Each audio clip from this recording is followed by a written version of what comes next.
Hi everyone, I'm Jeffrey. I run overviewbible.com, and today we're going to look at the books of the New Testament. Now, if we're going to understand the 27 books of the New Testament and how they fit together, the first thing we need to know is the backstory. What was happening in the world when these books were written? Now, the main story of the New Testament that most of us would know is that Jesus arrived on earth. He worked miracles, he did ministry among humans, and then he died. He rose from the dead 3 days later and returned to heaven. And when he returned to heaven, he said that he will come back. He'll come back someday and establish a kingdom of righteousness and justice and peace. Now, the acts of Jesus were observed by those close to him, these eyewitnesses. And these eyewitnesses thought this was very, very good news. It was great news that Jesus had done his ministry and died, rose again, and was returning. And so they started telling everyone about this.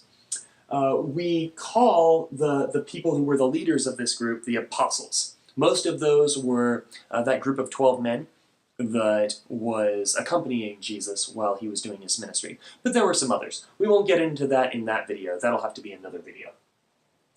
So they started telling everyone this good news. Hey, Jesus is king. He's going to be setting up this new kingdom. It's going to be great. You need to believe in him.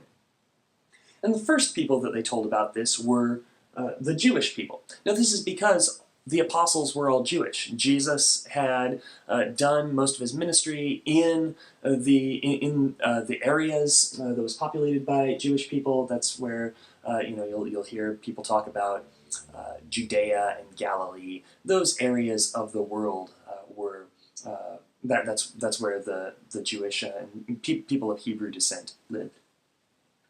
And so these apostles told their friends, and for a while, this group of people that believed in Jesus, which we now call the church, this group of people was strictly Jewish. But after a few years, something very, very interesting began to happen. People that were not Jewish began converting to this Christian faith. Non-Jews started following Jesus, who was called the King of the Jews. So, what we had was this transition from a group of Jewish people that had their own laws, their own customs, a bunch of shared heritage. That group became a group of people from all nations. And they have all these different kinds of shared heritages and, all these different contexts that they're bringing to the table. And, they're all worshiping Jesus. They all believe that Jesus is king. But there's a lot of questions about how that's supposed to work. How do you run a nation of people that are from different nations? How do you run that kind of a group? So there were a lot of questions like that going on during the time that the New Testament was being written. And in addition to all this, there was some pretty big some pretty big clashes that happened between the Christians and the rest of the world. For one, the Romans weren't that into Christians at the start, because the Christians were saying, we have a king and it's Jesus, and Jesus is coming back and he is going to rule the world in peace and justice. Well, that doesn't sound too good to the Roman Empire because they're trying to rule the world. And so the Romans are like, there's no greater king than Caesar. These Christians are, these Christians are no good. And then some of the Jewish leaders had some problems with Christianity. They said, no, Jesus is not the Messiah. The Christians were saying, this is Jesus. He is the promised King of the Jews. We can talk a little bit more about that in another video. But a lot of the Jewish leaders said, no, that's not true. These Christians are not telling the truth. This is not what we're all about. And so both of these parties had some reason to be against the Christian church. And you have examples in the New Testament, in some of the New Testament books, of both of these parties trying to persecute the Christians and trying to really stop this, what they saw as a cult from continuing to grow. So that's a pretty big point of conflict that's happening in the New Testament. So let's talk about how these events translate to the books of the New Testament.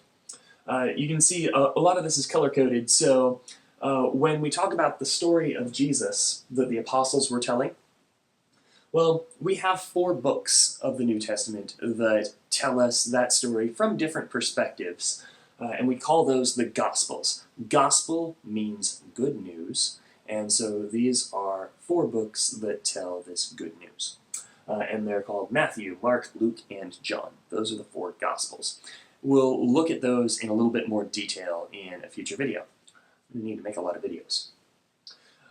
So you have the 4 Gospels that just tell this story. And then, as a sequel to one of the Gospels, you have the book of Acts. And the book of Acts is just an account that says, after the stuff that happened in the Gospels took place, what did those apostles do about it? What happened afterward? How did this story spread throughout the Roman Empire? And that's what the book of Acts covers. These are the 5 books of the New Testament that deal with more of a narrative structure. They're telling stories. Jesus was here, he went to a place, this happened, and then went to another place.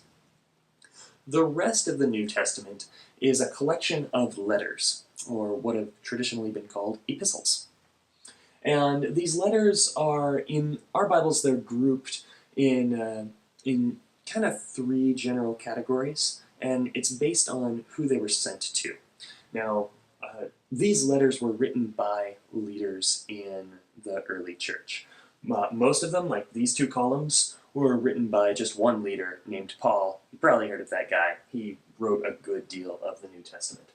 And then the letters over here are, we either don't know who wrote them, or they were written by other leaders in the early church.